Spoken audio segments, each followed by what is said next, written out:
الحمد لله رب العالمين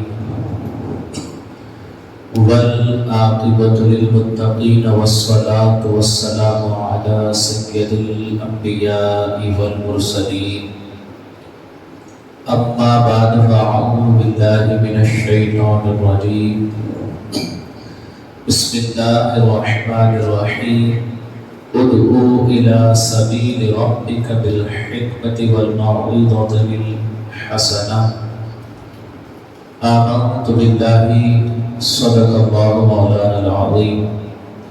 میرے پیارے آقا صلی اللہ تعالی علیہ وسلم کے پیارے دیوانوں، السلام علیکم ورحمۃ اللہ وبرکاتہ۔ پڑھیے بلند آواز سے، الصلاۃ والسلام علیک یا رسول اللہ، الصلاۃ والسلام علیک یا حبیب اللہ، الصلاۃ والسلام علیک یا نبی اللہ، وعلی آلک وصحابک یا نور اللہ صلی اللہ تعالی علیہ وسلم۔ آئیے کچھ کہنے سے پہلے نعت مصطفیٰ صلی اللہ تعالی علیہ وسلم کے چند اشعار پڑھیں گے انشاءاللہ، پھر اس کے بعد مزید اور بھی باتیں سننے کی سعادت حاصل کریں گے۔ پڑھیں گے آپ انشاءاللہ؟ درود پاک پڑھیں۔ صلی اللہ علیہ یا رسول اللہ،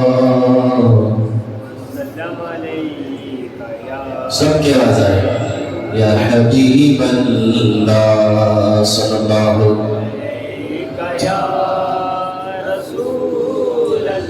وسلم علیک یا تن من وارا جس نے دیکھا، تن من وارا جس نے دیکھا چہرہ پیارے آقا کا، بولو تن من وارا جس نے دیکھا چہرہ تن من وارا جس نے دیکھا چہرہ پیارے آقا کا، تن من وارا جس نے دیکھا چہرہ پیارے آقا کا، اے مولا ایک بار دکھا دے، بولو اے مولا ایک بار دکھا دے جلوہ پیارے آقا کا، اے مولا ایک بار دکھا دے آقا کا، ہر نعمت دیتا ہے خدا پر وار کے ان پر دیتا ہے، ہر نعمت دیتا ہے خدا پر وار کے ان پر دیتا ہے، کھاتا ہے یہ عالم سارا، کھاتا ہے یہ عالم سارا صدقہ پیارے آقا کا، بولو کھاتا ہے یہ عالم سارا صدقہ آقا کا، غوث قطب ابدال قلندر، غوث سبحان اللہ، پیران پیر روشن ضمیر، ہم قادریوں کے پیر تاجدار بغداد، انہی کا یہ پاک مہینہ چل رہا ہے جس کو ہم اور آپ 11ویں کا مہینہ کہتے ہیں۔ الگ کے کہو، غوث قطب ابدال قلندر سب ان کے گن گاتے ہیں، غوث قطب ابدال قلندر سب ان کے گن گاتے ہیں، غوث قطب ابدال قلندر سب ان کے گن گاتے ہیں،